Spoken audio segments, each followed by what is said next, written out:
Hi friends, welcome to cinema artist best. Cinema artist பெஸ்ட்டில் இப்போ நம்ம பார்க்க போகிற திரைப்படம் என்னென்னா த மாங்க் அண்ட் த கன்.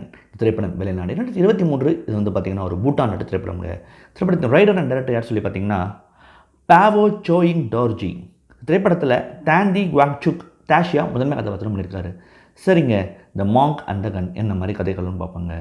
இந்த கதைக்களம் பூட்டானில் எந்த ஆண்டு நடக்குது? 2006ஆம் ஆண்டில் நடக்குது. என்னென்னா 2006ஆம் ஆண்டு வந்து பார்த்திங்கன்னா பூட்டானில் வந்து அங்கே வந்து ஒரு ராஜா தான் ஆண்டுகிட்ருக்கார். அவர் என்ன பண்ணுறாரு, முடிவு எடுக்கிறாருன்னா பூட்டானில் வந்து டெமோக்ரஸி கொண்டு வரணும் அப்படின்னு ஒரு முடிவு எடுக்கிறார். ஸோ டெமோக்ரஸி கொண்டு வரணும் முடிவு எடுக்கிற அவர் அங்கே இருக்கிற மக்களுக்கு வந்து பார்த்திங்கன்னா இனி நான் பவரில் கிடையாது, நீங்கள் யார் தேவையோ உங்களுக்கு பவரில் நீங்கள் வந்து ஓட்டு போட்டு தேர்ந்தெடுத்துக்கலான்ற ஒரு சிஸ்டத்தை கொண்டு வராரு. டெமோக்ரஸி ஃபஸ்ட்டு அங்கே தான் கொண்டு வரப்படுது. அப்போ தான் பூட்டானில் கொண்டு வரப்படுது.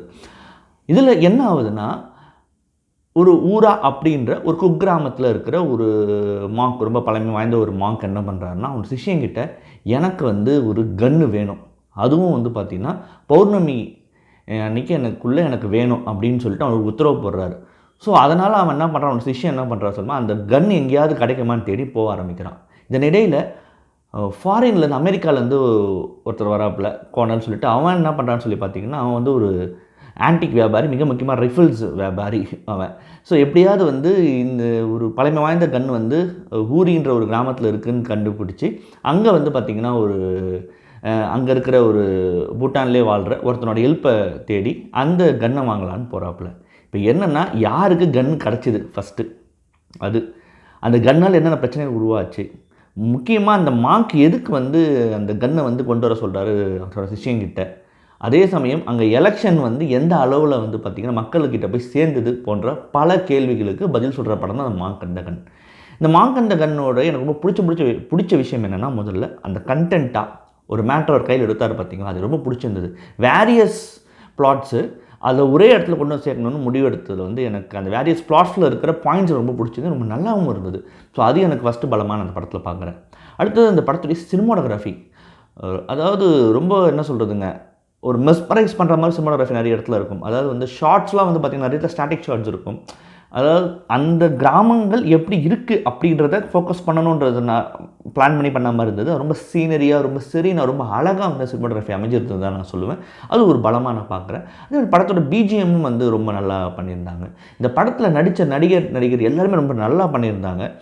மிக முக்கியமாக படத்தின் நாயகன் நான் பண்ண டாண்டி குவாங்சுக் டாஷியா பண்ணவர் ரொம்ப சட்டில் பெர்ஃபார்மன்ஸு. அதை பற்றி பெர்ஃபார்மன்ஸ் மாதிரியே தெரியாது.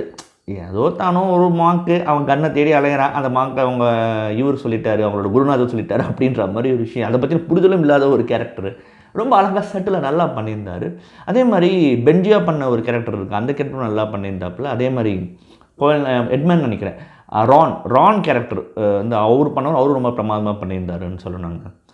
பட் ஆனால் இந்த படத்தில் ஒரு மிகப்பெரிய பிரச்சனை இருக்குது. என்னென்னா, இவ்வளோ விஷயத்தை டேரக்டர் கொண்டு வந்து சேர்க்கணும்னு முடிவெடுத்ததெல்லாம் ரைட், ஆனால் அதை எப்படி கொண்டு வந்து சேர்த்தாருன்றது தான் பிரச்சனை. ஸ்க்ரீன் பிளேவாக படம் எந்த இடத்துலையுமே பெருசாக நகரில் நமக்கு நிறைய தொய்வை தான் ஏற்படுத்துது. நிறைய ப்ரெடிக்டபுளாக சில விஷயம் நமக்கு ஈஸியாக புரிஞ்சு போகுது, இந்த விஷயம் அடுத்து இதுதான் நடக்க போகுது அப்படின்னு சொல்லிட்டு. ஸோ அந்த மாதிரி இருக்கும்போது படத்தில் ஒரு கிரிப்னஸ் இல்லாமல் போகிறதுன்றது மறுக்க முடியாத உண்மை. இந்த படத்தின் கிளைமேக்ஸ் ஒரு முக்கியமான விஷயத்தை பற்றி பேசினாலும், உண்மையாக அந்த மாங்க் எதுக்குற அந்த கன்னை வந்து தேடுறாரு, நம்ம ஒரு பாயிண்டில் திங்க் பண்ணுவோம் இதனால் இருக்கும் மாங்க் மாறிட்டாரா அப்படின்னு. பட் அப்படி இருக்காது. ஏன்னா அதுதானே கிளைமேக்ஸ், அப்படி தானே நம்ம நினச்சது மாதிரி வேறு மாதிரி தானே பண்ணுறது தானே கிளைமேக்ஸ். அது ரொம்ப நல்லாவே பண்ணியிருந்தாலும் அது பெரிய அளவில் ஒரு இம்பேக்டை ஏற்படுத்தலை அப்படின்றது தான் மறுக்க முடியாத உண்மைன்றதை நான் சொல்லிக்கிறேங்க. இந்த படத்தின் இயக்குனர் பாவோ சோயிங் டார்ஜியை பற்றி சொல்லணும்னா, ஏற்கனவே யாக் இந்த கிளாஸ் ரூம் என்ற திரைப்படத்தை இயக்கியவர், அது ஆஸ்கருக்கும் நாமினேட் ஆகிருந்ததுங்க.